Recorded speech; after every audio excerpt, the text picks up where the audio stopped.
Live from New Delhi, you're watching DD India Live, India's voice to the world. I'm Preeti Kaur. Coming up in the next 30 minutes, Prime Minister Narendra Modi participates in Satya Sai Baba centenary celebrations in Puttaparthi, Andhra Pradesh, to also visit Tamil Nadu, where he will inaugurate South India Natural Farming Summit in Coimbatore. External Affairs Minister Dr. S. Jaishankar calls on Russian President Vladimir Putin in Moscow, conveys Prime Minister Modi's greetings ahead of key India-Russia summit, calls for zero tolerance on terrorism at SCO meet. US House of Representatives and Senate approved release of Epstein files. Donald Trump set to sign the bill into law as early as Wednesday. US designates Saudi Arabia as a major non-NATO ally. Bin Salman pledges to increase investment in the US to $1 trillion. Trump agrees to future deliveries of F-35s. Saudi Arabia has never been as safe as it is right now.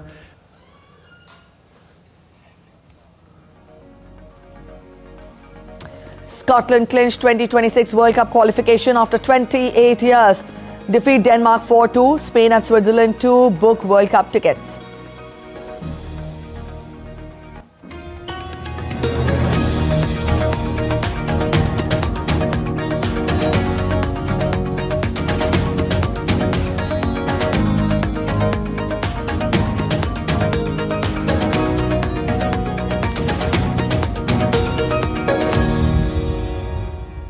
Prime Minister Narendra Modi visited the holy shrine and Mahasamadhi of Sri Satya Sai Baba in Puttaparthi, Andhra Pradesh, and offered his obeisance and paid respects. Andhra Pradesh Chief Minister N. Chandrababu Naidu and Deputy Chief Minister Pawan Kalyan were also present.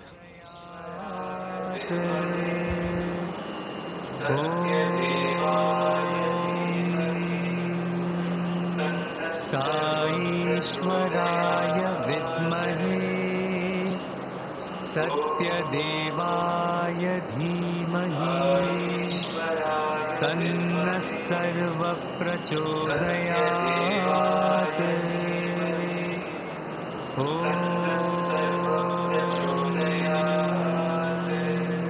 साईश्वराय विद्महे सत्याय धीमहि.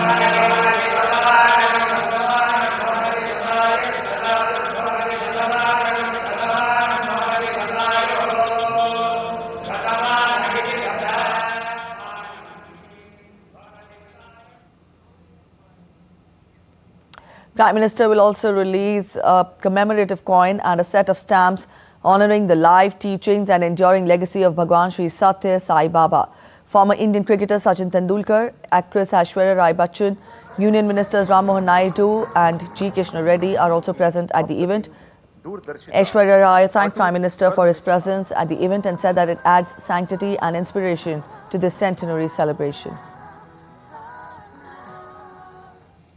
Your presence here adds sanctity and inspiration to this centenary celebration and reminds us of Swami's message that true leadership is service, and service to man is service to God. Earlier, Prime Minister Modi held a roadshow while on his way to Puttaparthi to attend the birth centenary celebrations of Sri Satya Sai Baba. People in large numbers lined the streets to welcome him. Prime Minister will also travel to the southern Indian city of Coimbatore, Tamil Nadu. He will be inaugurating the South India Natural Farming Summit 2025. Prime Minister will also release the 21st installment of PM Kisan, amounting to more than 18,000 crore rupees to support 9 crore farmers across the country. Prime Minister will also address the gathering on the occasion. Siddharth Bhardwaj gets us more. In a boost to sustainable farming practices, Prime Minister Narendra Modi will inaugurate the South India Natural Farming Summit 2025 in Coimbatore, Tamil Nadu on Wednesday. The three-day event, scheduled from November 19 to 21, aims to promote chemical-free, sustainable and eco-friendly agricultural practices. The Prime Minister will also release the 21st installment of PM Kisan Samman Nidhi, a government scheme offering financial support to small and marginal farmers across India. Under this, more than 18,000 crore rupees will be transferred to nearly 9 crore farmers across the country. We are very much interested to start the organic farming all over India under the leadership of our Honorable Prime Minister Sri Narendra Modi ji is very much interested to cultivation all the crops under the natural farming. Farmers praise natural farming as a sustainable and eco-friendly practice that promotes healthier living.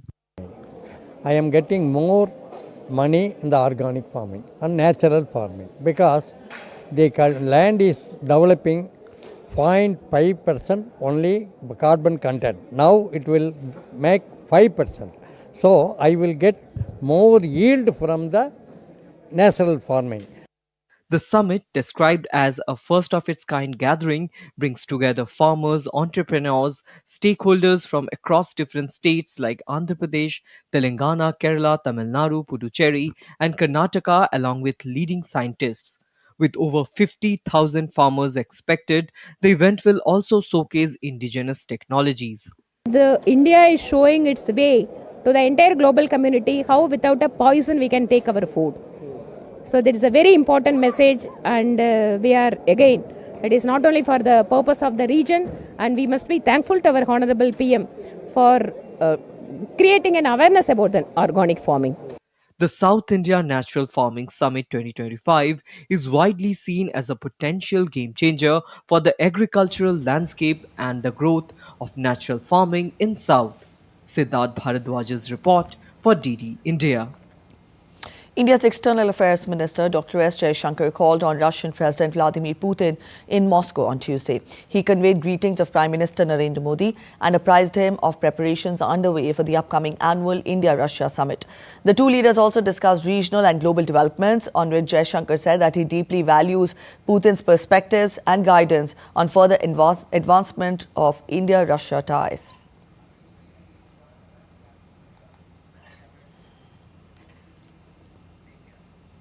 Dr. S. Jaishankar is visiting Moscow, where he addressed the SCO Council of Heads of Government meeting, asking global community to display zero tolerance towards terrorism.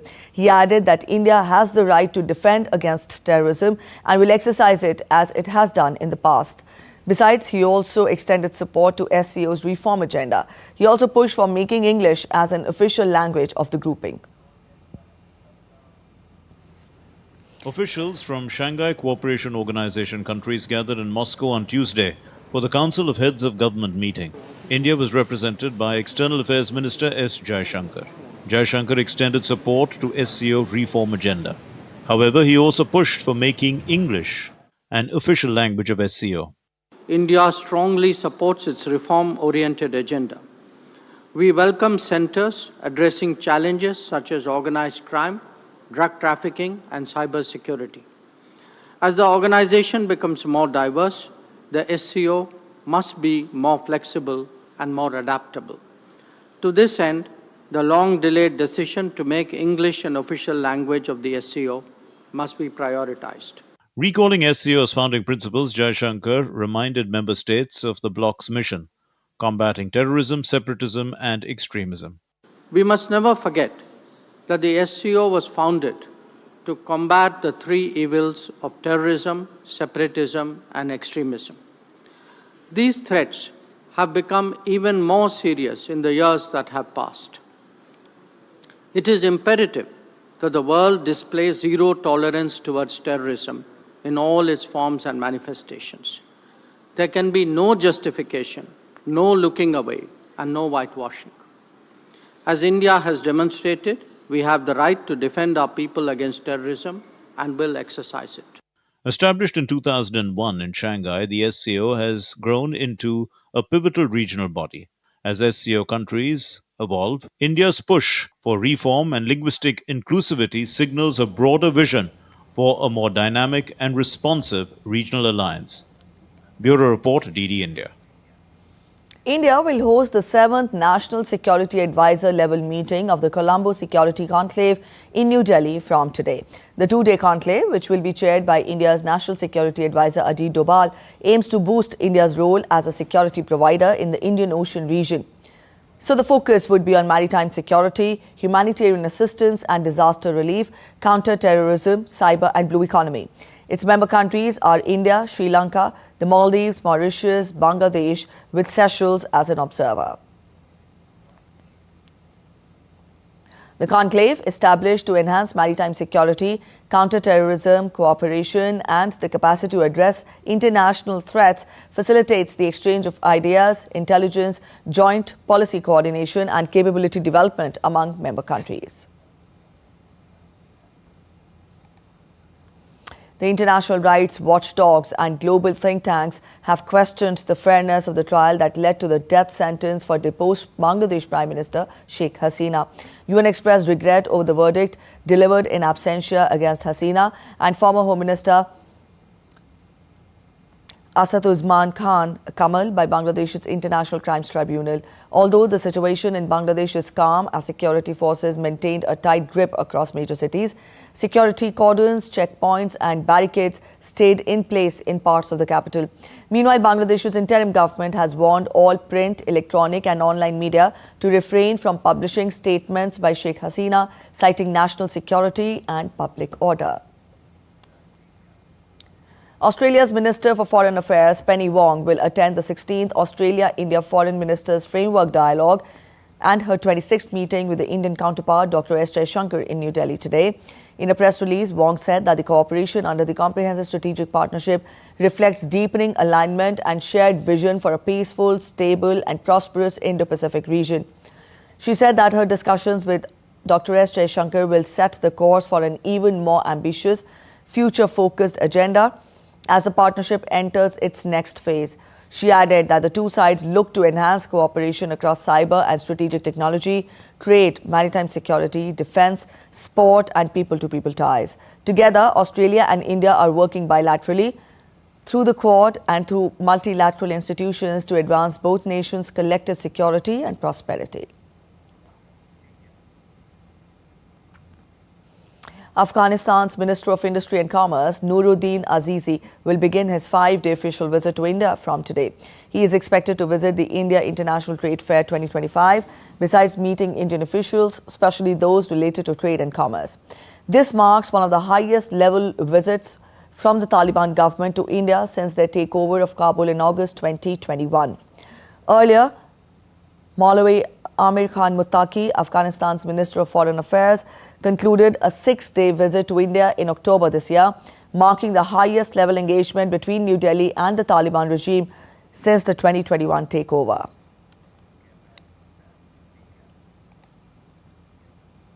Commerce and Industry Minister Piyush Goyal launched the Trade, Intelligence and Analytics, that is TIA portal, a unified digital platform aimed at improving transparency in trade data and strengthening evidence-based decision-making for the policymakers and businesses. The TIA portal, developed by the Department of Commerce since March 2024, integrates global and bilateral trade databases, including UN Comtrade, into a single analytics system. It offers more than 270 interactive visualizations across over 28 dashboards, providing insights into India's bilateral trade patterns, global flows and market diversification opportunities.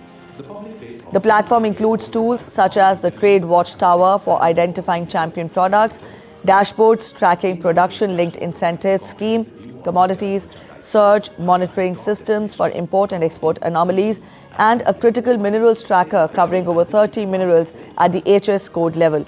Tariff analysis and target monitoring dashboards are currently under development. The minister said the global services sector offers huge opportunities for Indian enterprises and added that the new portal would support exporters in making better use of free trade agreements. It's a great wake-up call for all of us, the current volatile situation in the world. If we don't now pool all our resources, government and private sector together, in this situation, we will really live to regret a lost opportunity. Friends, on our part, we offer you, come up with whatever your demands are. We'll do everything under our command to try and do it. If it is within the department, we'll do it very quickly. If it involves other departments, we'll work on it very actively with other departments and try to get it done. When we talk of QCOs, our idea is not to create any burden. If there's a problem, come back to us. We can always resolve it. But idea is to build the quality consciousness that the world can recognize and respect and experience. Or Indian quality, high quality. Piyush Goyal also highlighted India's push for deep tech innovation as the nation aims to become developed by 2047. At the 22nd Indo-US Economic Summit, he highlighted defense cooperation and rising exports. DD India's Tapas Bhattacharya gets us this report. India and the United States may soon take a major step forward in their economic partnership. Addressing the 22nd Indo-US Economic Summit, Commerce and Industry Minister Piyush Goyal said that there is no pause, no hiatus in the partnership, calling Indo-US relations both important and enduring. The Union Minister noted that negotiations for a bilateral trade agreement are progressing, with India firmly focused on safeguarding its national interest. He emphasized that any deal must be fair, equitable, and balanced for both nations. We are both equally committed to working to expand trade and commerce between the two countries.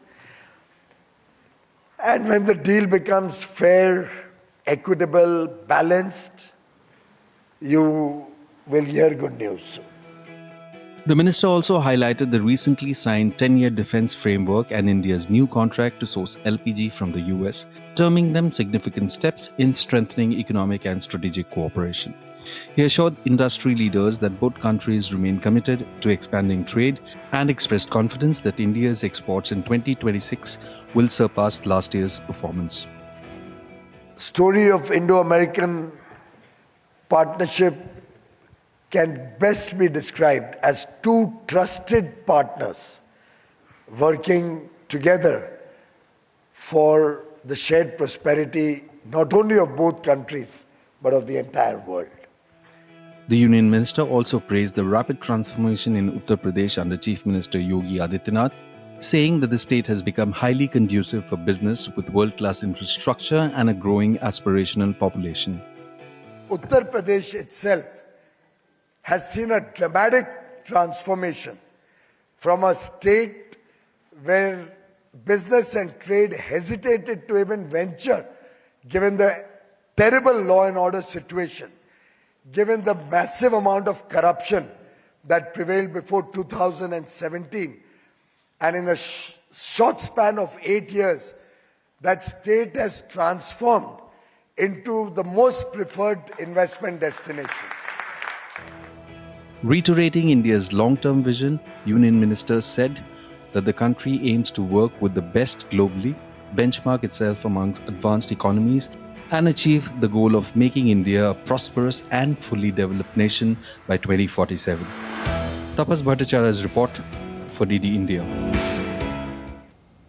India has issued a strong call for urgent United Nations Security Council reform, saying the system is stuck in artful delay and procedural acrobatics. Speaking at the start of the new Intergovernmental Negotiations Framework session, India congratulated the new co-chairs from Kuwait and the Netherlands, but warned that the UN's credibility is at risk. In its sharp message, New Delhi said the 80-year-old Security Council structure no longer reflects today's geopolitical realities. It accused the negotiations and the process as a process of becoming a theatre of the absurd, noting that in the 17 years it has produced no text, no outcomes and no progress. India stressed that decades of discussions have yielded nothing, arguing that consensus is being misused as a veto. Let us not forget in recognizing the reality. All that we have seen in this forum over nearly 2 decades is not action, but artful delay, procedural acrobatics, and a quiet, calculated resistance to change an 80-year-old architecture that is representative of a bygone era. This situation is neither representative nor equitable nor credible. There is a need to make the UN fit for purpose by redesigning this framework in order not only to make it reflective of contemporary geopolitical realities, but also to redeem its crisis of legitimacy. It demanded expansion of both permanent and non-permanent seats, early text-based negotiations and priority for Africa's representation in the permanent category. India also backed representation for small island developing states but rejected faith-based claims for Security Council seats. India supports the representation of small island developing states in a reformed council. However, similar claims by other cross-regional groups such as OIC are not comparable. Faith cannot become the determining criteria for council entitlement. The composition and framework of an expanded and reformed council may be decided upon by members of the General Assembly. India stands fully ready to contribute meaningfully towards this agenda, including the IGN framework. Progress on the agenda is dependent on the commitment of member states to meaningfully contribute towards this endeavor in a forward-looking and constructive manner. India urges all member states to come together in this regard. Narrow considerations and parochial views need to be set aside for the larger good of the effective functioning of the Security Council. Notorious gangster Lawrence Bishnoi's brother and most wanted terrorist Anmol Bishnoi has been deported to India. His arrival in India is being considered a major success for Indian investigative agencies. The National Investigation Agency had declared Anmol Bishnoi a most wanted criminal and had also announced a reward of 10 lakh rupees on him. Bishnoi is involved in at least 18 serious criminal cases in India.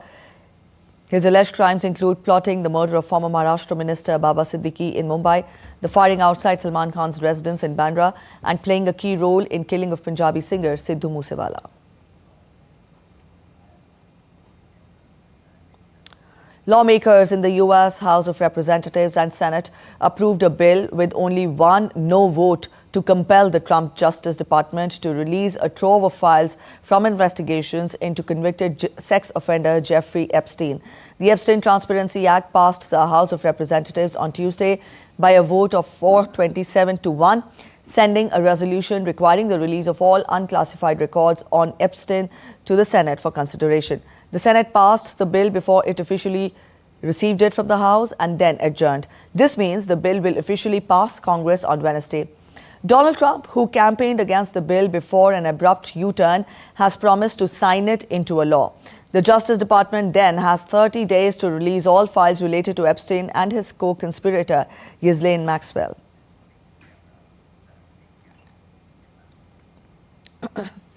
President Trump announced on Tuesday the formal designation of Saudi Arabia as a major non-NATO ally during a White House gala dinner with Crown Prince Mohammed bin Salman. I'm pleased to announce that we're taking our military cooperation to even greater heights by formally designating Saudi Arabia as a major non-NATO ally, which is something that is very important to them. And I'm just telling you now for the first time because I wanted to keep a little secret for tonight. The US and Saudi Arabia signed agreements on arms sales, including F-35 fighter jets and a civil nuclear energy cooperation deal. Trump said the US would sell F-35 stealth fighter jets to Saudi Arabia. No, we're going to have a deal. They're going to purchase F-35s. They're buying them from Lockheed, and it's a great plane. We make, by the way, the best military equipment. You saw that during the Iran little skirmish. We make the best planes, the best missiles. We make the best offensive missiles. We make the best military equipment in the world. Nice. Crown Prince Mohammed bin Salman pledged to increase Saudi investment in the US to $1 trillion, though details and a timeline were not provided. Trump defended Saudi Crown Prince, stating that he knew nothing about the killing of journalist Jamal Khashoggi, contradicting US intelligence assessments. The Crown Prince denied ordering the operation but acknowledged responsibility as the kingdom's de facto ruler. In sports updates, Scotland will go to the Men's World Cup for the first time in 28 years after stoppage time goals by Kieran Tierney and Kenny McLean secured a memorable 4-2 victory over Denmark at a rocking Hampden Park on Tuesday. The Scots led twice inside 90 minutes, twice lost that lead, then scored 2 fabulous goals in injury time, one from their own half to ensure that they will return to the finals for the first time since 1998 in France. While Euro 2024 winners Spain also booked their ticket with a 2-each draw against Turkey. The draw extended Spain's unbeaten streak to 31 matches. The 2026 World Cup in Canada, Mexico and the United States will mark Spain's 17th appearance in the tournament, continuing an unbroken streak of qualification that began in 1978. Their sole triumph came in 2010 when they lifted the trophy in South Africa. Switzerland too qualified for the next year's World Cup despite being held 1 each by Kosovo on Tuesday. Switzerland finished top of the Group B with 14 points, completing an unbeaten qualifying campaign. That's it in this edition of DD India Live, but let us know your thoughts on the news of the day. For those of you on the go, you can get all the latest news and updates from India and across the world on the DD India mobile app. Now, this app is available on both Android and iOS platforms, and you can download the respective QR codes. We'll be back with more news as it breaks here on DD India. I'm Preeti Kaur signing off, and from all of us here in Delhi, thanks for watching DD India Live.